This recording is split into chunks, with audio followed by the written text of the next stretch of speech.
You're watching Cars.tv.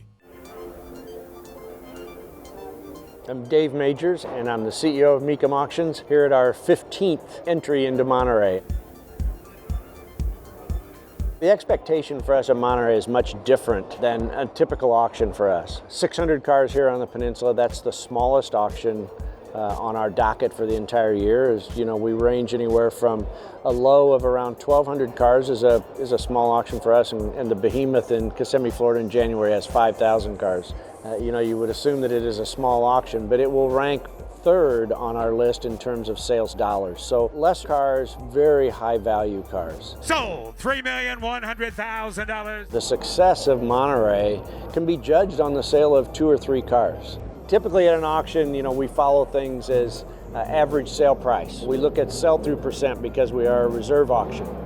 When you come to Monterey, it's a little bit different. You look at some of the high value $3, $4, $5 million cars, and you're coming hoping to sell the majority of those because that really makes your auction successful. We're on the golf course at Del Monte at the Hyatt. It's beautiful to come out early in the morning and see 600 very high-end, very expensive cars, maybe cars that you've never seen before in your lifetime and probably won't see again. And they're all displayed beautifully out on the fairways of the golf course. So we start with a great car show that takes place on a golf course. And then, of course, we have to have an auction around that. So we start running cars across the block at 10 o'clock every morning. We do 200 cars a day. A little different than a normal auction for us. We finish by 4 o'clock in the afternoon. Normally our auctions will finish about 7 or 8 o'clock in the evening because of the numbers of cars we have. So when you come to see MECUM Monterey, you start with the golf course. You start with this beautiful glass house that we're sitting in with some of the higher end cars in the auction. And then gradually you end up in the auction arena for the fun. It's loud, it's exciting, it's crowded. That is MECUM Auctions. This year, it's the year of the Ferrari. We have, I think, probably the best collection of vintage high-end Ferraris with what we call the Veloci Schnell Fast collection, which is speed, speed, speed, because the collection is a collection of 17 vintage Ferraris. And then we also have in that same collection a collection of vintage Porsche, and then it follows up with a collection of Austin Healey's. They're all beautifully restored cars. They've been beautifully maintained. Of course, then when you come to a MECUM auction, you're going to see pre-war cars. There are a couple of beautiful 1930s Packards that are a part of the auction and on display here. And you always see the high-end exotics as well. So, there's a McLaren Senna here. There's a McLaren Speedster that's here. We have, again, back to our auction, one of the LaFerrari prototypes that we sold, I think it was just last year, has come back to the auction. And so it would be hard to walk through these 600 cars and not find something that you fall in love with. When we start the auction at 10 o'clock in the morning, we typically run a car across the auction block every 2.5 minutes. So it's very fast-paced. For a bidder, you need to be paying attention, you need to keep up.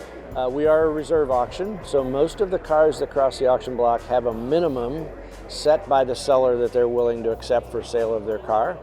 But we're unique in auction companies in that we require the seller to be with his car on the auction block.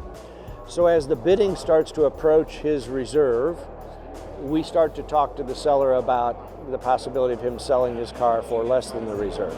And consequently, we have a very high sell-through percent. Somewhere around 80% of the cars that cross the auction block, they'll make reserve and sell. And the other 20%, we have a process called the bid goes on. Each of the cars that didn't sell has a sticker on the car that indicates what the high bid was for that vehicle when it didn't sell. And a potential buyer has the opportunity to check in with one of the MECUM agents and make an offer that's higher than that high bid. So we'll end up selling a great number of the cars that way as well.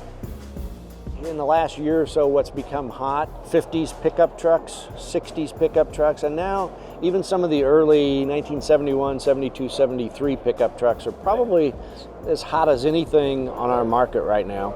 I think there's a new, younger demographic of collector coming into the marketplace. And of course, they're interested in those cars that are, what was the picture I had on my wall when I was in high school, the car that I always wanted.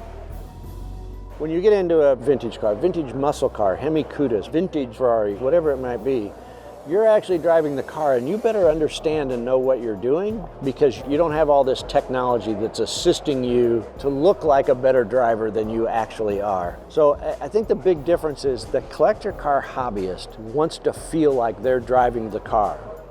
They don't want to have a self-driving car. They don't want an electric car that makes no noise. I want to feel the experience and I want to be a part of it. And you either have that feeling, or to you a car is just transportation.